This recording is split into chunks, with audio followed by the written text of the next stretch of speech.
What's going on, everybody? Anthony Servino here with the Face Off Sports Network with my top starts and sits at the running back position for NFL Week 12. But before we get into the action, let's recap Week 11. Nick Chubb told you to start him, RB38. That's a miss. Kareem Hunt told you to start him, RB32. That's another miss. However, David Montgomery, RB3 in a week, 24.5 PPR points, his best week in about a month. Smash start. If you started David Montgomery, my sits told you to sit Travis Etienne, RB30 on 31 on a week, single-digit PPR points. That is a hit. Tony Pollard told you to sit him, RB39 on a week. That is another hit. But my one miss when it comes to the sits, James Cook, RB7 on the week, 19.7 PPR points. Solid week. We need to, as always, shoot for perfection. Let's put week 11 behind us. Let's focus on week 12. And we're going to go right back to David Montgomery. And as I said, David Montgomery had his best fantasy outing since week 6 against Dallas. Since that game against Dallas, 4 straight games under 15 PPR points, including 3 under 12.6. He pops last week against Jacksonville. Outstanding matchup. Finds the end zone 2 times. Gets 18 touches for 95 yards. I think he can have a similar type of outing in Indianapolis this week. Montgomery, we know he shares time with Gibbs, but he's still averaging 15.8 touches per game, and 59.6% of the snaps he is playing, he gets a touch, which is 96th percentile amongst running backs. He's averaging 2.8 yards after contact, and he's also even involved in the passing game. He is targeted on 23.5% of the routes he is running, and he's averaging 9.9 yards after the catch, a very underrated pass catcher. And we know, what does David Montgomery do best? He's outstanding when it comes to the red zone, the goal line. He has had at least 2 red zone touches in 4 straight games. 3 of those games over 4 red zone rushes. And in 3 of those games as well, at least 1 carry inside the 5-yard line. And when he gets that, he usually punches it in. He gets the Indianapolis Colts. This is a defense that we know you can score on when it comes to the enemy running back position. Indy, their defense is really leaky, whether it's defending the pass or defending the run. However, if you look at Indy, they were cooked by Breece Hall. They were cooked by James Cook. They managed to settle Aaron Jones a few weeks ago, but we know Aaron Jones is kind of on a down spell right now. They were cooked by Joe Mixon. So in the past month, we've had 3 running backs go for at least 15 PPR points, 2 of them over 20. I think this is a really nice spot for David Montgomery. And oh, by the way, since that Joe Mixon game in week 8, they've given up 4 total touchdowns to the running back position. Let's go to my next player we are starting.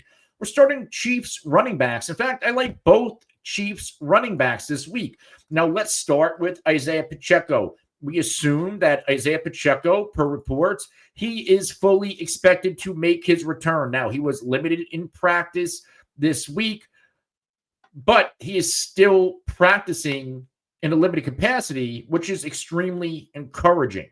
It is not a lock for him to come off IR. He is still on IR, but all indications suggest that he plays. Now, if Pacheco plays this week, I'm not expecting a full workload. I can see a realistic 50-50 timeshare. But why would we start Pacheco? Even if he gets 30% of the touches, they get the Carolina Panthers, and this is a dream matchup. I think Pacheco at least gets some goal line work. I think they want to get him going, and this is a type of game. It's perfect. You're coming off on IR. You're coming off of injury. What better matchup to get your confidence back and get your running back legs under you than the Carolina Panthers? I would temper expectations for Pacheco, but I can see a world on limited touches. He still gets 10 to 15 PPR points, as crazy as that sounds. And again, with or without Pacheco, I expect Kareem Hunt to be the guy in this backfield. I expect Kareem Hunt, even if Pacheco is back, to still get at least 50%, if not more, of the touches while they acclimate or reacclimate Pacheco back into the workload. We know Hunt, he's been outstanding. He was a miss last week against Buffalo in a good matchup. But let's face it, Kansas City was a little weird. Their offense last week, Buffalo usually plays well against the Chiefs and beats them in the regular season, but KC wins when it matters. But last week, double-digit PPR points for Kareem Hunt in every game since he's been back. He still had 14 touches last week for 60 yards. The difference is that he didn't get into the end zone, but he still had 3 red zone rushes, 2 of which inside the 5. He just couldn't push it in. But when it comes to that red zone usage, and I think this could also correlate to Isiah Pacheco, Kareem Hunt has had at least 3 red zone rushes in every single game since week 5.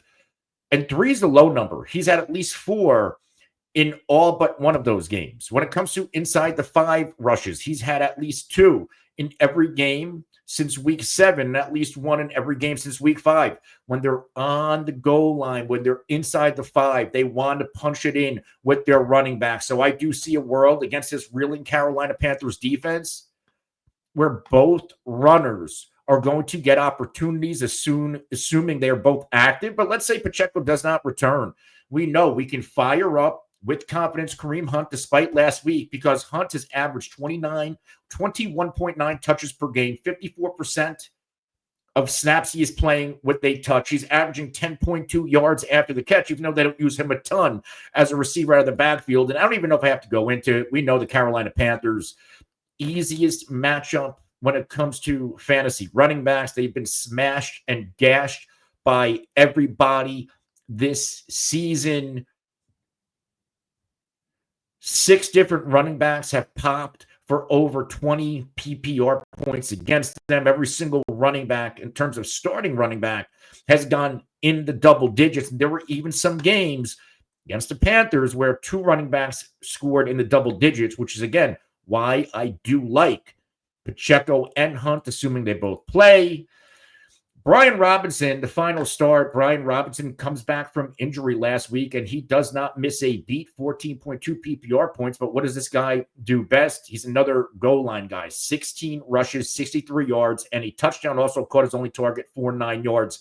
This offense is run dominant. We see Austin Eckler also get involved, and he's also extremely effective. But there's still enough touches for both to go around and both to be productive. But in this instance, I absolutely positively love Brian Robinson against Dallas. Look what Joe Mixon just did to the Dallas Cowboys. Joe Mixon had one of the best games of his career. He's a downhill runner, just like Brian Robinson. Brian Robinson's another back. He gets a lot of red zone rushes. He gets quite a few rushes inside the 5-yard line, and when he gets those opportunities, he usually punches them in. He is averaging 15.9 touches per game, 46.7% of the snaps he's getting with the touch. He's also an excellent and underrated receiver out of the backfield. He's averaging 11.9 yards after the catch, 91st percentile. As a runner, he's just as outstanding, 3.3 yards after contact on average, and 73.5% of his yards are coming after the touchdown. When this guy gets into space, he's an excellent runner. And we know Dallas, they're soulless, they're gutless, they can't stop the run. We are absolutely firing up Brian Robinson this week. Remember, if you like content like this, hit the like button, hit the subscribe button, and the alert icon so you can be notified anytime we are live, which is almost every day, to answer your questions, or when we drop videos just like this. If you have questions, start, sit, trade, waiver wire questions, ask them in the comment below. Myself or one of our team members will get back to you as soon as we can. Let's start with our sits. We're going to once again sit Tony Pollard. Tony Pollard has been exceptional this season. Past 2 games, not so much. In fact, 3 out of his past 5 games, he's had under 10.3 PPR points, including in 2 straight. He has not scored a touchdown since week 6. He's also in the back-to-back games. He is getting season-low touches. He had 13 touches against the Chargers in week 10. He had 11 touches against Minnesota last week, both tough matchups, and he struggles against tough matchups, as we've seen this season. And now he gets the Houston Texans, the 5th toughest matchup. So in week 10, he got Chargers 4th toughest. Last week, 2nd toughest in Minnesota. This week, 5th toughest in Houston. Now, let's call it what it is. What could raise his floor is that he is getting targets. He's had at least three targets in every game since week 6. In 4 of those games, he's had at least 4 targets, including in 2 straight. But they're not connecting. He had 2 for 14 as a receiver last week and 4 for 19, which really saved him against the Chargers. So he can bring that high floor. But what's missing, this touchdown drought, is really limiting Tony Pollard's ceiling. He's still getting average of 19 touches per game, even with back-to-back down games. He is still averaging over 68% of his yards after contact, 13.7% of the team targets, so he's extremely involved, but his catch rate is kind of meager, 75 percentile, or 75%, which is 31st percentile. This matchup against Houston nullified Cowboys running backs, and we know that is not hard to do. But overall this season, while you can beat Houston throwing the football, they've been really good against enemy running backs. In fact, the NFL average this year when it comes to points per game to the running back position is 22.4. Houston's averaging 17.9, which is a negative 20.2% differential. In fact, in the past 3 weeks, there's a 21.7 point average in the NFL. Houston's at 16.8, which is a negative 22.8 differential. We are sitting Tony Pollard once again against the Houston Texans. Next up, Raheem Mostert. And folks, I get it. Miami's playing a little bit better. Their offense looks a little bit more competent. But it does look like Raheem Mostert has lost the number 2 job to Jalen Wright. We know Devin Achane's the dominant in this backfield. But Mostert, he's not getting enough run. In fact, against the Rams in week 10, barely on the field. He only had 2 receptions for 34 yards on 3 targets. No rushing opportunities. Last week, again, limited on snaps. Only 9 snaps played on offense. 3 carries, negative 2 yards, not 1 target. Meanwhile, we are seeing Devin Achane dominate. 63 offensive snaps last week, 70 the week before, 68 the week before that. This is Devin Achane's backfield, but we are seeing Jalen Wright. He played 25 snaps last week, 17, which beats out Mostert again the week before that. And Mostert, and back in week 9, Mostert saw 23, the Jalen Wright 15. That is when Jalen Wright began really eating into Mostert's snap opportunities, and he's also eating into his touches. We cannot use Raheem Mostert. I don't exactly love using Jalen Wright either, but because Mostert is barely on the field and barely getting any opportunities at all, we can't use him. And this is a solid matchup against New England. They're middle of the pack, but once again, the fact that he is losing opportunities, both touches and snap opportunities to Jalen Wright, tells me that maybe Mostert is, he is a little old, right? He's over 30 years old. Maybe he lost a step, and maybe the Miami Dolphins, maybe they see that. Our final sit, DeAndre Swift. And Swift salvaged his day last week with a big run. In fact, 16.4 PPR points, a nice bounce back from week 10. Outside of that big touchdown run, he was okay as a runner, and he finishes with 14 for 71 and a touchdown as a runner, caught both of his targets for 13 yards as a receiver, solid 16.4 PPR points.